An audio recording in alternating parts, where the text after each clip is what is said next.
Maceió, dia 22 de outubro, 8 da manhã, 32 minutos em Maceió. Eu, Viderlan Araújo, estarei ao seu lado na próxima hora em mais uma edição do TV Mar News, trazendo os principais assuntos, movimentando o departamento de jornalismo da sua TV Mar Canal 25. Hoje, terça-feira, dia 22 de outubro de 2019.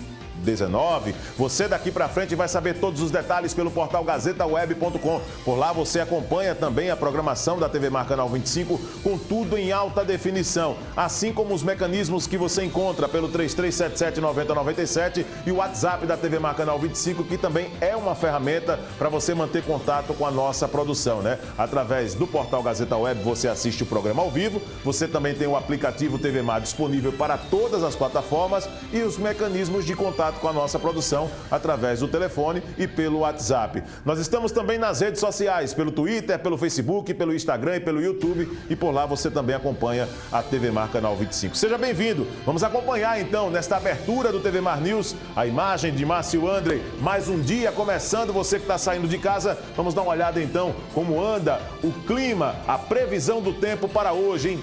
Sol forte, algumas nuvens, como já é de costume, mas prevalece sim aquele calor que você já está acostumado. Um ótimo dia para você nessas imagens do Márcio André, sempre na abertura do TV Mar News, que tem o apoio, o prestígio de Apvida, saúde e odontologia, credibilidade norte-nordeste aí sendo tomado pelo Apvida, mais de 40 anos de tradição e incentiva a prática de esportes. Apvida 3215-2523.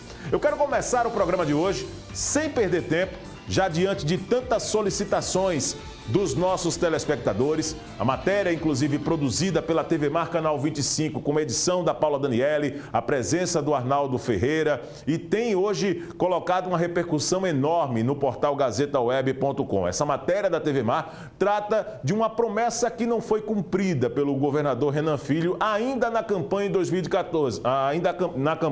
de 2014. Sabe o que é? O tão sonhado aeroporto de Maragogi. Será que vai sair? Sabe aquela história da Globo, Manifest, drama norte-americano que relata o mistério do voo comercial 828, que partiu da Jamaica para Nova York? Após passar por uma turbulência, o avião aterrissou com os passageiros 5 anos depois do previsto? Pois é, uma história parecida com esta ocorre em Maragogi e é também ligada ao aeroporto da cidade. O mistério do aeroporto de Maragogi ganhou corpo em 2014, na campanha para o governo do estado.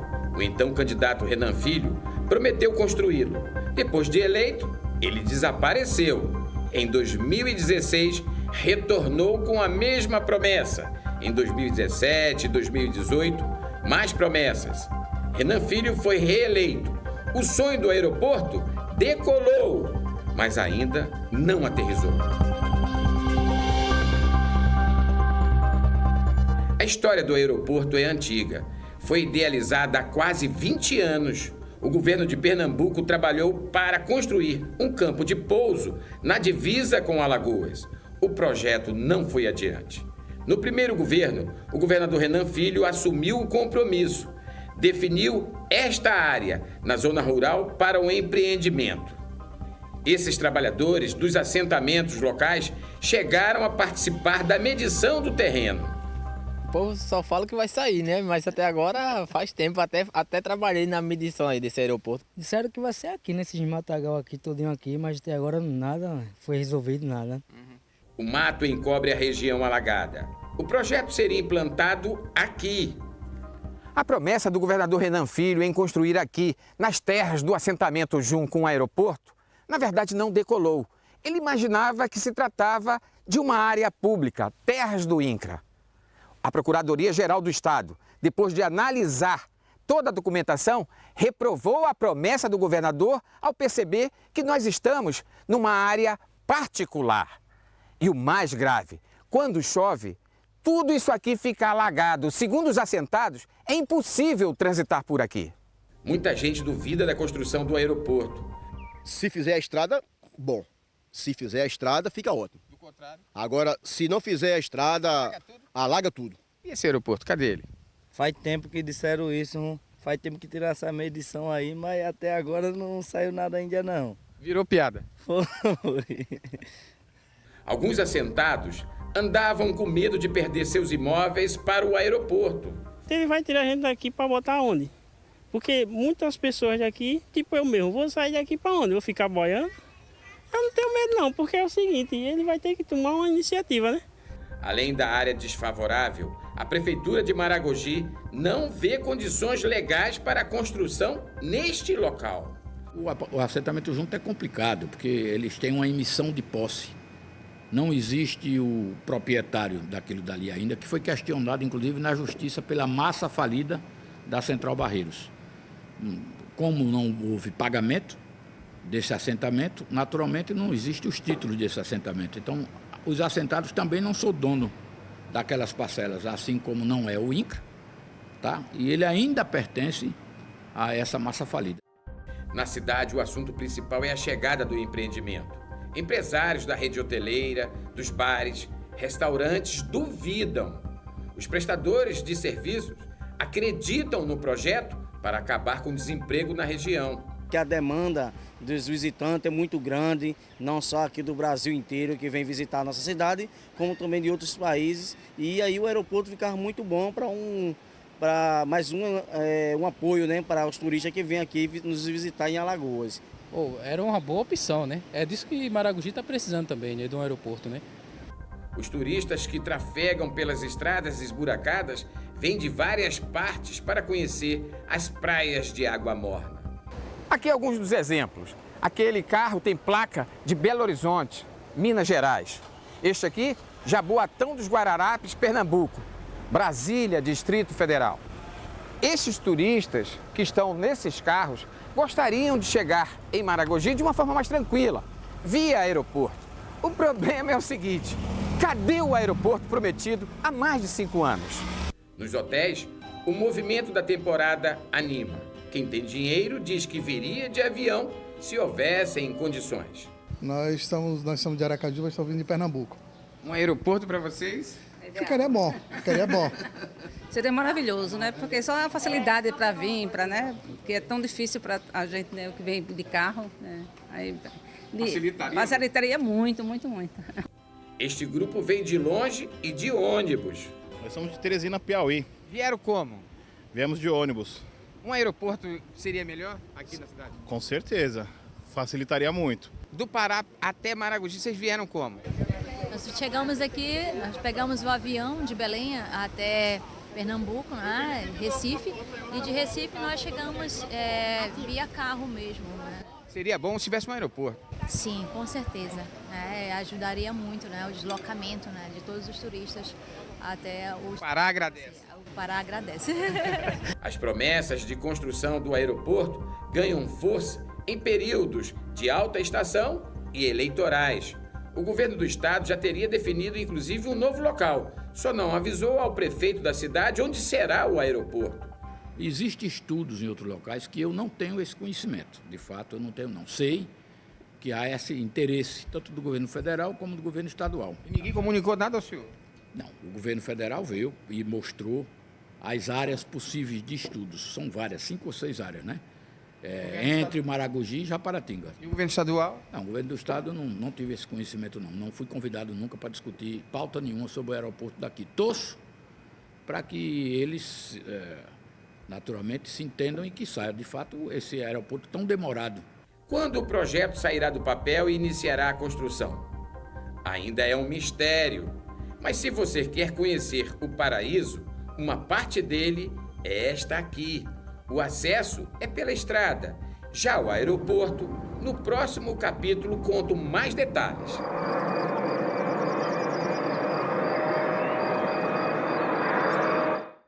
Pois é, né? E quando o prefeito da cidade desconhece como anda essas tratativas, dá uma ideia de que o processo de construção do aeroporto não será tão simples assim, não será tão fácil e não será tão breve.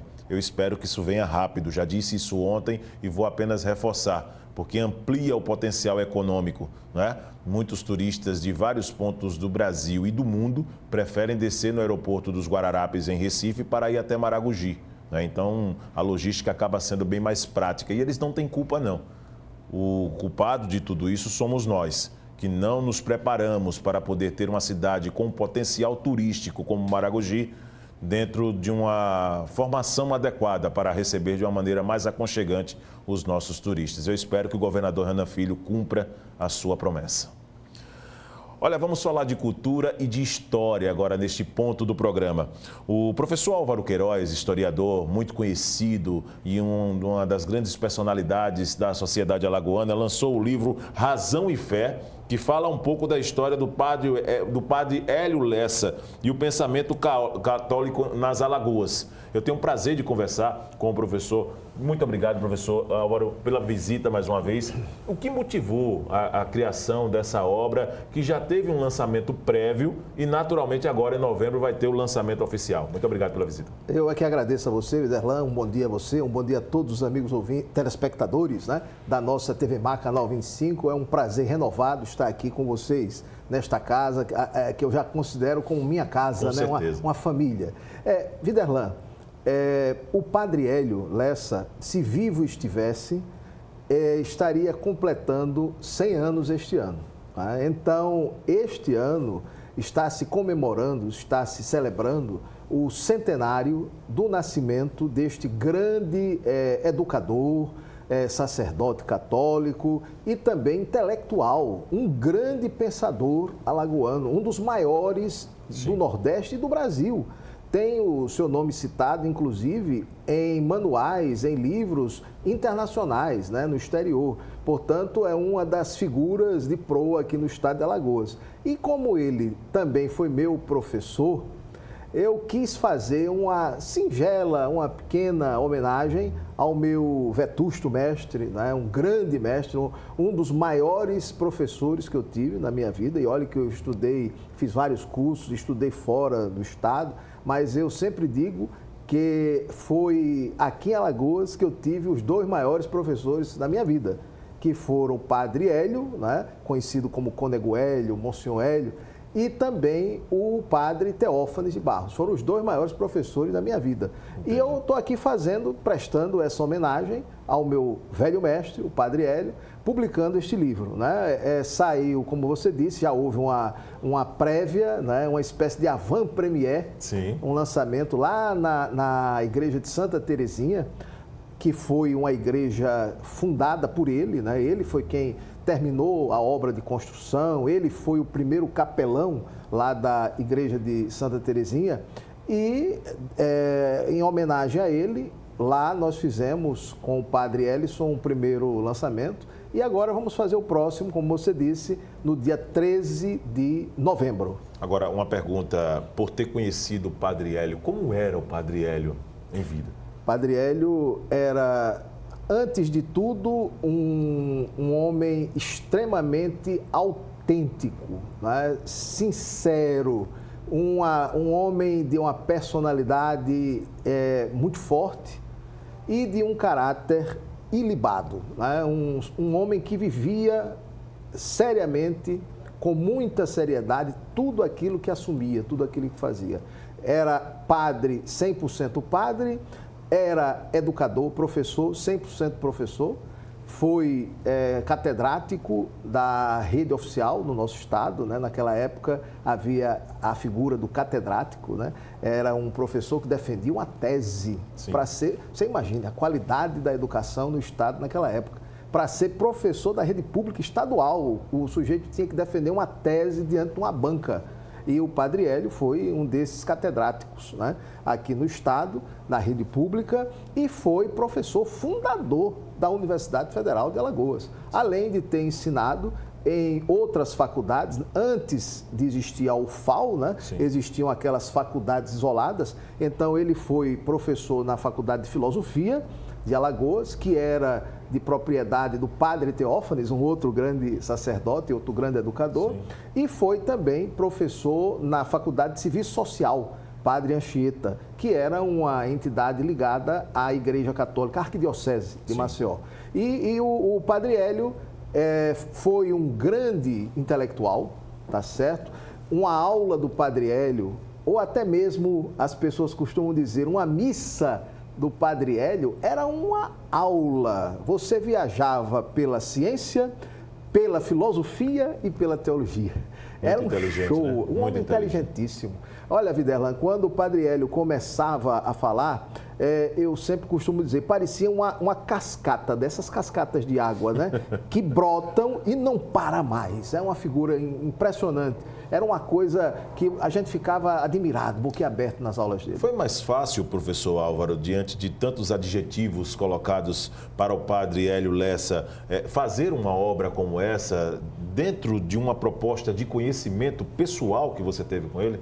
Se torna mais fácil. Quando você conhece como eu conheci, quando você convive, né, como eu convivi, eu tive a enorme honra e satisfação de privar da amizade do Padre Hélio, né? Sim. Ele gostava de mim e confiava em mim, tanto que eu ainda muito jovenzinho, devia ter uns 25 anos, ele me convidou para escrever a história da Igreja de Santa Teresinha. Quando a Igreja de Santa Teresinha, lá no Farol, né, ela completou Jubileu de Prata, né, 25 anos, ele me convidou para que fosse eu que fizesse a pesquisa e escrevesse a história daquela igreja. E eu, com muito denodo, né, abnegação, fiz a pesquisa e foi lançado em 1987, Viderlan. Acho que você não era nem nascido ainda. Não, já era assim. Já era. Estamos conversando aqui com o professor Álvaro Queiroz, ele que é historiador, né? Lança no próximo dia 13 de novembro, agora sim, de forma oficial, né? Até porque essa obra já passou por um pré-lançamento, o livro Razão e Fé, do Padre Hélio Lessa e o Pensamento Católico nas Alagoas. Professor Álvaro, falando um pouquinho da obra em si, ela se divide em 4 etapas. Fala um pouquinho de quantas páginas, por exemplo, nesta obra e como é que funciona essa divisão dessas etapas. Viderlan, como você bem disse, o livro está dividido em 4 capítulos, né? O primeiro capítulo, que é uma espécie assim de toda a fundamentação teórica da obra, eu apresento a evolução do pensamento cristão aqui em Alagoas, desde o período colonial, né? A presença dos padres jesuítas, dos padres franciscanos, né? Na formação intelectual do nosso povo. Como todos sabem, não é surpresa, não é novidade, a nossa formação intelectual, ela é toda devedora da Igreja Católica. A Igreja Católica foi quem primeiro se preocupou com a educação em nosso país, em nosso estado, em nosso território. Então, eu mostro toda essa evolução para revelar ao público que Padre Hélio não é um fato isolado, não é um fenômeno isolado, não. Ele faz parte de toda uma estirpe, né? Uma linha que vem desde o período colonial desses padres formadores, educadores, né? Desses grandes intelectuais, mestres, né? Da formação do povo alagoano. É o primeiro capítulo. O segundo capítulo, eu traço um perfil biográfico mesmo do Padre Hélio, falando da sua vida, da sua obra, sua formação, desde que ele nasceu aqui em Maceió, seus pais, sua formação, seus estudos, etc. É um perfil biográfico até sua morte, em 1993, né? Do nascimento em 1919, portanto 100 anos, né? Isso. Que inclusive o nascimento é dia 8 de novembro, também em novembro, né? Nossa. Agora, então, por isso que o lançamento após, né? Vai ser no dia 13, exatamente. O terceiro capítulo, eu trato sobre o pensador, ele como intelectual pensador, né? Um filósofo, um teólogo. Então, eu peguei os manuais dele, que era de autoria dele. Sim. Nós que tivemos o privilégio de ser alunos dele, né? Ele distribuía com os alunos um texto de autoria dele. As aulas que ele dava era em cima desse texto, desse material, uma espécie de manual didático. Isso é raro nos dias de hoje. Não existe quase. Não existe. Né? Então, ele produzia a própria aula, o próprio texto de aula. Aí eu usei esse texto, né, como referência, são 2 textos de aula, né? Notas de filosofia dele e história da filosofia, né? Então, eu usei esse material para mostrar como era o pensamento, né? O pensamento intelectual, filosófico, científico de Padre Hélio. E, por fim, O 4º capítulo, eu trato sobre o Padre Hélio como membro atuante, intelectual atuante no IGAL, no Instituto Histórico e Geográfico de Alagoas.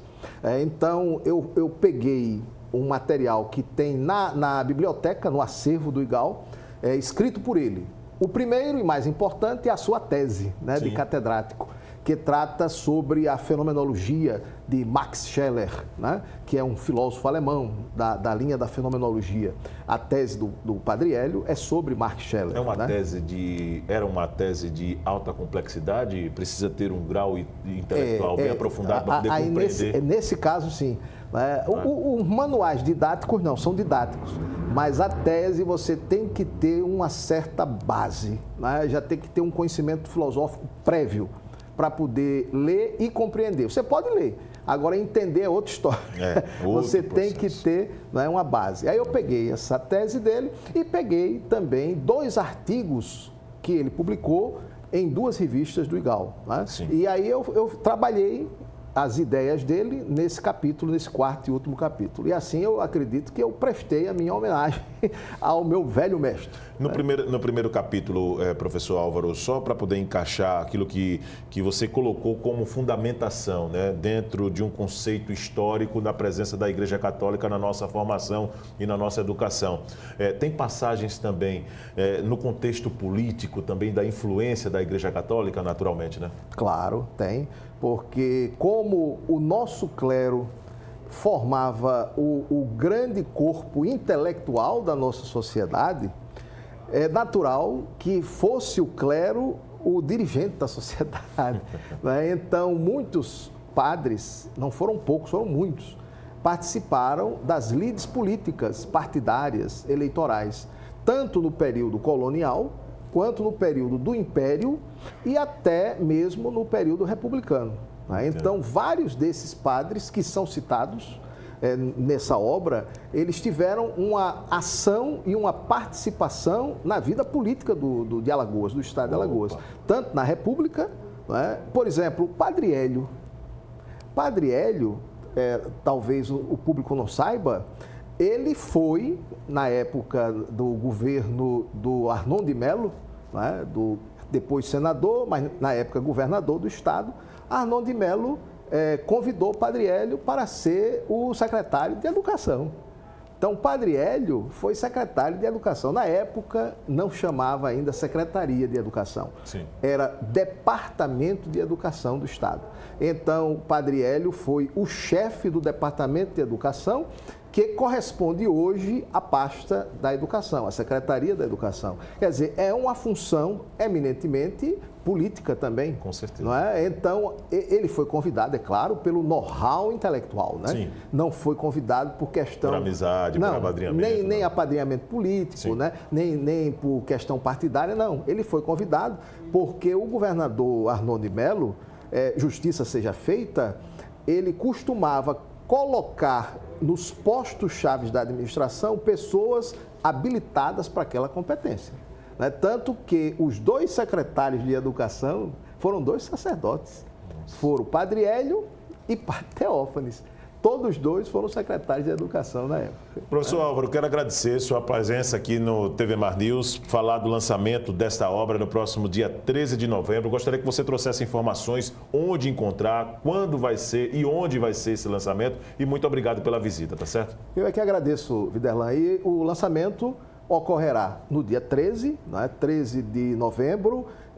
Vai ser na Igreja do Livramento, né? A Igreja do Livramento, todo mundo conhece, no centro de Maceió, na rua Senador Mendonça, antiga Rua do Livramento, né? A rua tem o nome da própria igreja. Então, o lançamento será lá, será um evento comemorativo do centenário, né? Do nascimento do Padre Hélio. Então, haverá primeiro, às 16 horas, uma missa em ação de graça, né? Uma missa às 16 horas. E às 17 horas, após a celebração, haverá o lançamento do livro lá mesmo, no Instituto Teológico do Livramento. Esse instituto foi fundado pelo Padre Hélio, né? E esse instituto funciona nas dependências da própria igreja, né? Então, são oferecidos cursos lá e tudo mais, né? Na área de teologia. E hoje quem administra é o cônego Claudinier Medeiros, que está promovendo esse evento comemorativo do centenário. Muito obrigado ao professor Álvaro Queiroz, que trouxe informações importantes no contexto histórico do nosso estado. Vale a pena conferir o lançamento desta obra no próximo dia 13 de novembro, na Igreja do Livramento, no centro de Maceió. Nós vamos a um rápido intervalo. Na volta, o TV Mar News vai trazer mais informações. Não sai daí. Voltamos já.